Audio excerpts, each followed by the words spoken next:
Howdy everyone, it's me once again, the one and only Killer. And of course, I'm going to be talking about horror movies because it's the month of October. Oh yeah.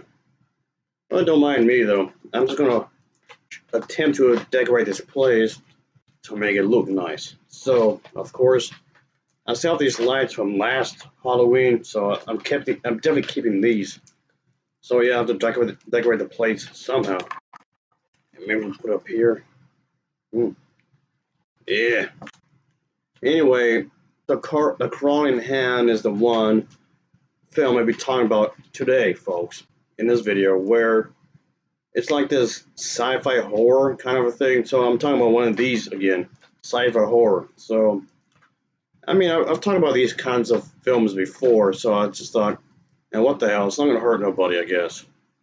So this one is kind of like pretty crazy. It's pretty weird, but again, a lot of horror movies are weird anyway. So let's talk about the plot, shall we? So here we go.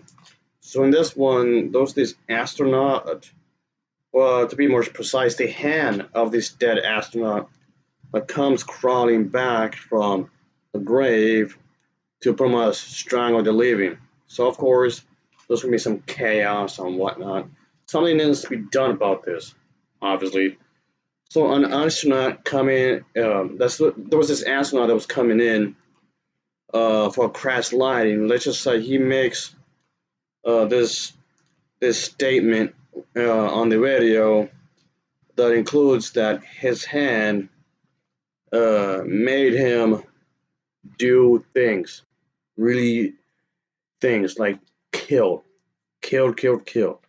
So of course, by then, strangely enough, the um, the ground control was basically under the belief that he was already out of oxygen, I guess you can say. So there's that. And anyway, there was this individual, this rather naive young med student. Let's just say that it discovers that there is this dismembered hand near this crash, so to speak, where it laid, I guess you can say, like as a grave or whatever. Let's just say things just get pretty strange. Like I was saying, what's a horror movie? Of course, things are going to get weird. Of course, they will. It's a horror flick. Of course, things are going to be rather odd. So, of course, there's going to be some odd behavior going on right here, folks. That's to be expected, obviously. And let's just say that, yeah, this thing here is pretty gruesome, I guess you can say. It's pretty weird. And let's just say that the well, I'll put it this way. I don't want to give away too much, really, but yeah, just what the hell? What the hell movie? Yeah, that's the thing though, folks. This med student is not aware of the fact that the hand is possessed by this strange murderous alien. First, the hand murders this landlady, and then there was this police that's led by the sheriff begin to suspect someone, especially as he begins to act more and more strangely as the hand begins to have more and more influence on him. But yeah, like I said, strange stuff. Oh yeah, that's definitely is the case here, folks, and that's cool, I think. So of course, that's the thing with these movies. Of course, there's going to be something right there that's that just seems odd, obviously. So something has to occur, right? Something has to occur to push the plot forward somehow. I mean, yes, obviously, I'm not going to say that this was the best example of this genre because it does feel a little clunky. The dialogue and the way the story's structured, I'll admit that.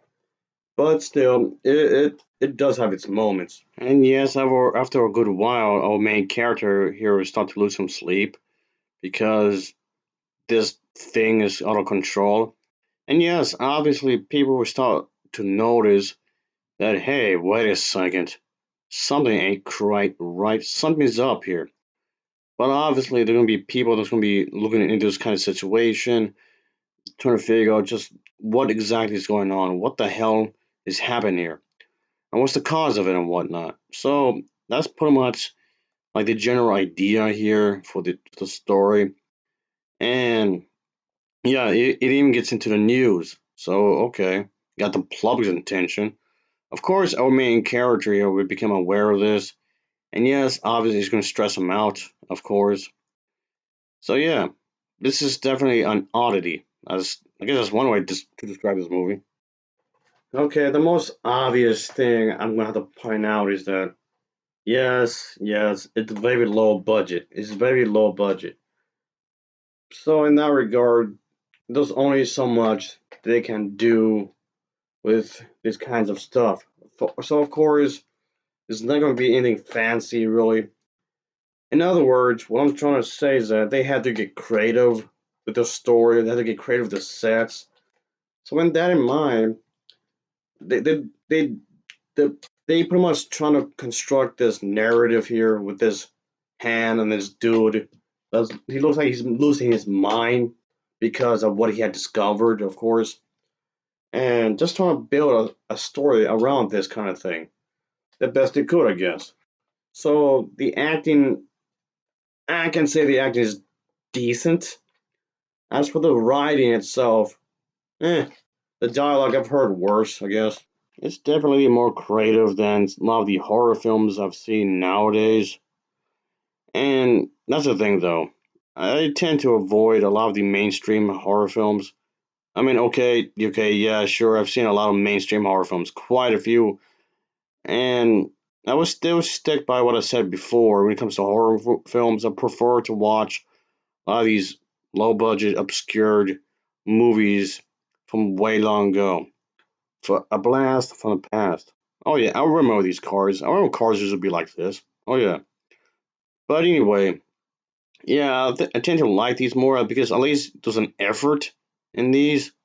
At least it didn't piss me off like a lot of the mainstream horror movies would. Just what the hell. Anyway, I'll give this film an overall rating of a 6.7 out of 10. It gets a 6.7 out of 10 for me. So, of course, as always, thanks for watching and take care. Until next time, see ya. Oh, yeah, later.